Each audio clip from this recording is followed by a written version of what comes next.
Always great catching with my next guest, Dustin Jacoby. He's going to be back in action May 31st. Bruno Lopez, live from the backyard right now. That's Dustin, who I'm speaking to here. Dustin, how you doing, man?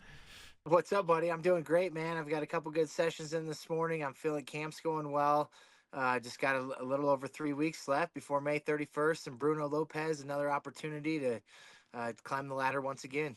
Take me out through this, how this fight all came together. When did you find out and all that stuff? I imagine you got a full camp for this one. Yeah, I've had a full camp. We knew, I don't know, 9 weeks ago. Very unfamiliar with Bruno Lopez. No disrespect to him, just didn't know who he was.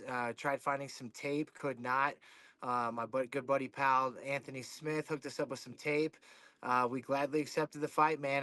Coming off of a big knockout back in December, in a big arena with a full crowd.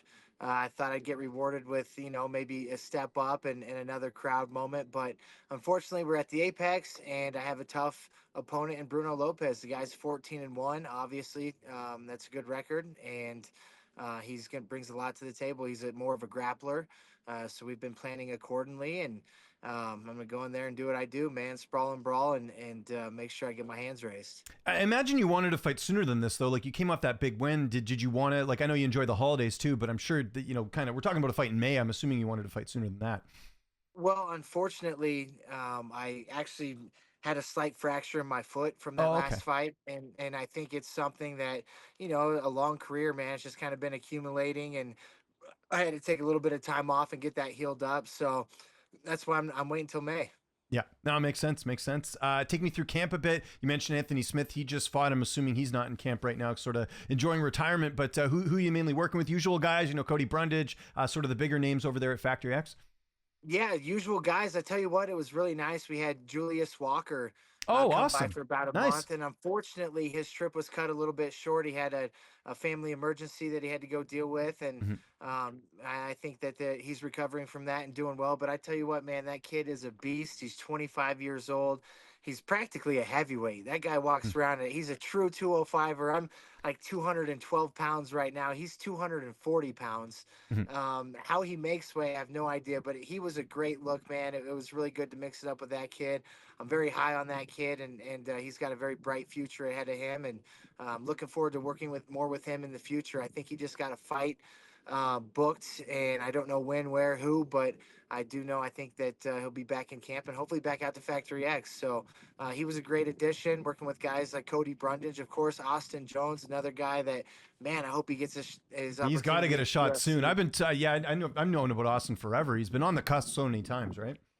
So many times, man, and he is so good. He's one of those guys, and he's committed, and he's dedicated, and he's a true team player, and you can ask that guy for anything, and he'd be there for you. So really hoping that he gets his call up. But I've been getting a lot of work in with him and Cody, and like I said, Julius, Anthony, of course, when he was getting prepared for his fight, and a couple guys from Gilbert Smith's gym down in Colorado Springs have been coming up and spar with me. So it's been a great camp, man. We're just kind of coasting to the end line right now, just waiting for the big moment. Yeah, and speaking of Julius, because you mentioned him, I was at his last fight in Seattle because I live very close to Seattle, so I was able to cover that card. And man, what a performance that was against Alonzo! Like, you're fighting a guy on short notice, a veteran like him, and I know obviously you've been in there with Alonzo too. So it must be kind of neat to get to work with someone that's a little bit different on the come up, like doesn't have a ton of experience. I could see how it would work well. You guys training together with him, kind of be sort of the new breed, and you're sort of the old school veteran in this case to train with him.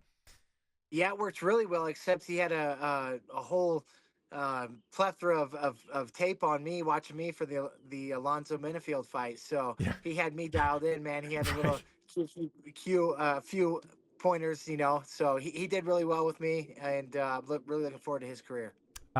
Let's talk about, obviously the cut. I know you always make the weight, but, with the fact that you got this fight when you did, weight good going into this one. I mean, we still got some time, obviously. Yeah, like I said, man, I'm only like 212 pounds. It's starting to get a little bit warmer. It takes a lot for me to stay at 205. I'm a much better fighter at 205. I'm comfortable with my weight. Mhm. Guys are a lot bigger than me mass wise. Vitor Petrino, he had 20 pounds on me. Alonzo Menifield, 20 pounds. Everybody I fight is much bigger mass wise, but I've got the height, I've got the reach, and I've got the cardio, and I've got the speed at 205. And camp's going great. Weight's good, and just excited for the opportunity. I imagine your corner, Cody Brundage, Mark Montoya. Who's going to be in the cage with you? Randy Caruso, Oh, the same nice. three we ride with each time, man. So yeah, the corner's not going to change. We're just going to go in, and if it's not broke, don't fix it. Yeah, and with this being at the Apex, I imagine this isn't going to the scorecards, especially with the smaller cage and all that. How do you see this one unfolding? Man, I certainly see myself getting my hands raised, and I want to predict another big knockout, and I think that would do leaps and bounds for my career. I'm 37 years old, man. In the big picture, I'm definitely at the end, but I'm still in the prime of my time and still doing really well and going strong, man. And I just want to continue to build off of that last performance, a big highlight knockout of Vitor Petrino, another young up and coming guy. I really see the fight playing out the same way. Anytime I fight these grapplers, I don't know if they think that it's going to be easy to go take me down, but it's just much different when you get in there and you get to feeling people, and of course when you're the guy that is desperate to get it to the ground, man, your cardio is going to fade a lot quicker. Pretty tough to take down, and then when I do, I scramble back up right away. So I'm looking forward to the challenge, man. Bruno Lopez. Not a lot of people know his name or who he is, but like I said, the guy's 14-1. He's very accomplished. He's very dangerous, and I'm looking forward to the opportunity to go in there and execute my game plan. You obviously another finish here. Does that kind of get you back in the mix as far as where you were a couple fights ago? Like, what's sort of your thoughts on a victory here? I know maybe not the biggest name, but he's got a good record, 14-1, and you go out there and finish the fight. The division's kind of wide open right now.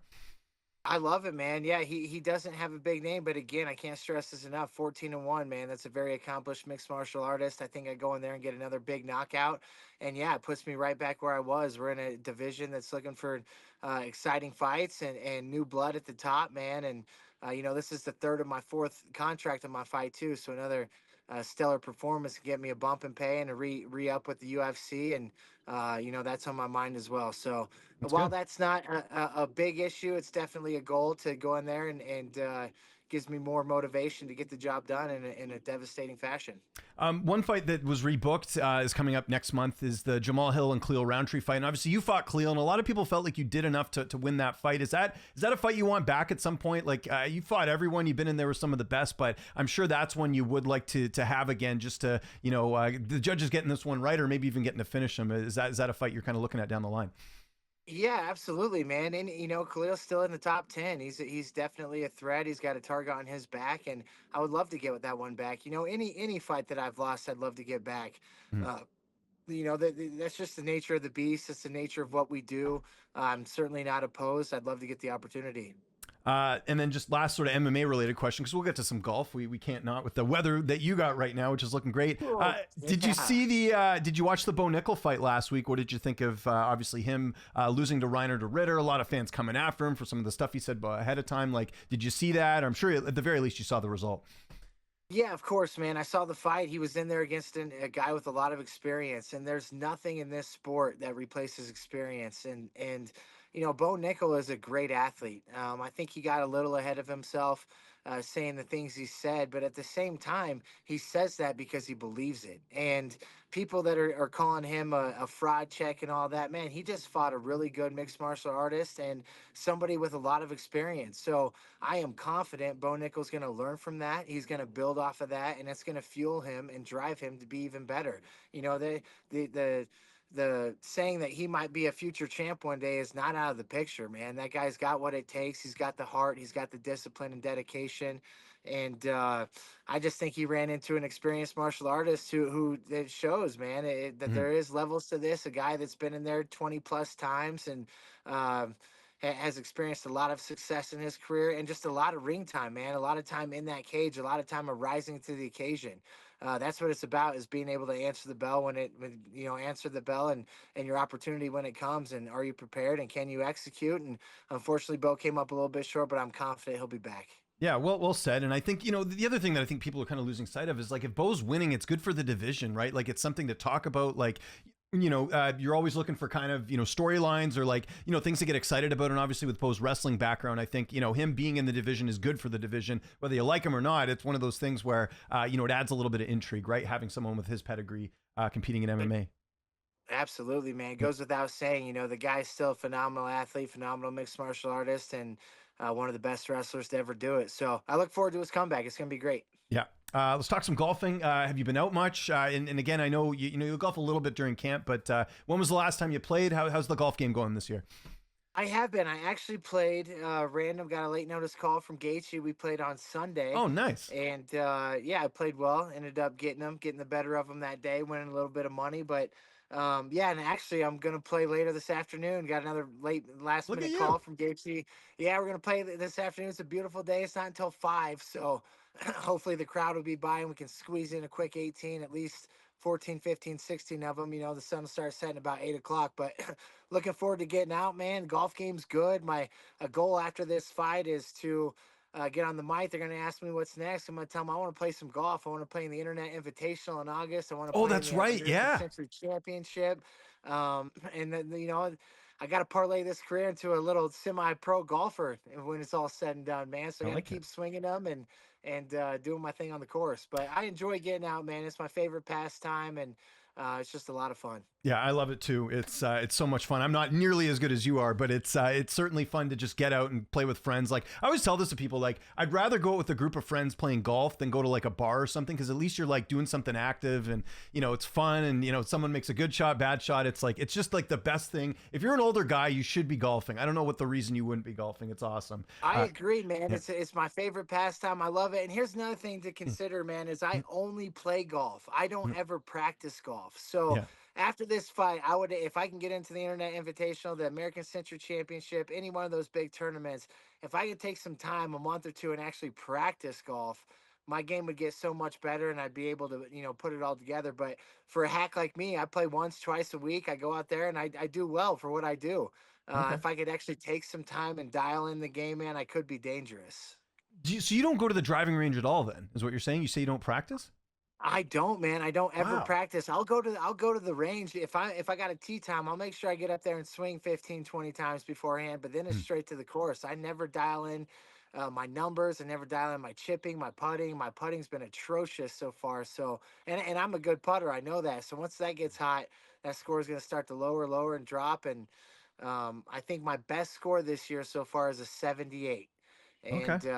And I made a goal this season to shoot under par. So I got a ways to go, and it's definitely capable of achieving that. But again, I got to practice. That's crazy. Yeah, I don't like going to the range. Like I'll go to the range, but I don't like going and practicing a bunch before I play. I don't like doing that. It's just one of those weird mental things with me. Like if I want to shoot like you, I think 15 shots is fine, but I have like friends that will be like, "Oh, I'm going to get there like an hour early and practice." It's like, "Why?" Like I think it messes you up a bit. I've done that before, and I definitely prefer to do like maybe a little bit of putting just to see how the greens are.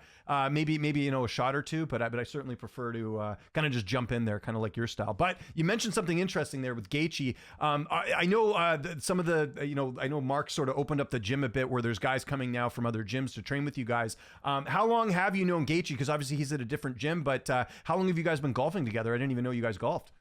Yeah, man, we've been playing quite a bit now. We're like main golfing buddies. He's hitting Okay. me up all the time. But I would say last summer is when we first started playing together. It was right around the International Fight Week out in Vegas. I was out there. We hit each other up, and we played, I think, 3 or 4 rounds that week. Played out at the Win in Vegas with DC. That was a great time. But yeah, here in Denver, man, Gaethje and I are playing often. So we've become pretty good buddies. He came on my guys' golf trip that we've been doing for 10 plus years, Cool. and just this is the first year.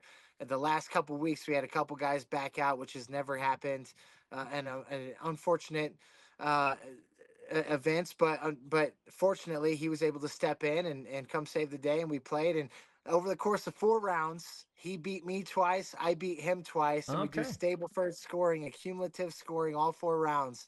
And we finished the trip with the exact same number of Stableford points. So Wow. we were trying to decide who the best golfer in the UFC was right then and there on that trip. And of course, we came up tied, which is about the story of our career going head to head, man. I came out the gates hot. I beat him several times, and then he beat me a few times. And now we're neck and neck, man. So he plays a lot more than I do, too. So I'll have to give him that. But we'll see today. We're playing later today. We'll see who takes it down. Yeah, I gotta hear the results of this. You guys should film this, or at least like get something on your story a little bit, just to see how the shots are going. I think I've asked you this before, but like, who is the best fighter golfer that you played with? I know you mentioned, is it Mark Montoya's son? I think is really good, or someone you mentioned that's like really good at golf as well. Who are some other good fighter golfers? I guess would be my question. So Well, the best fighter golfers for sure, Justin, I would say, and then coach Mark Montoya, very good golfer as well.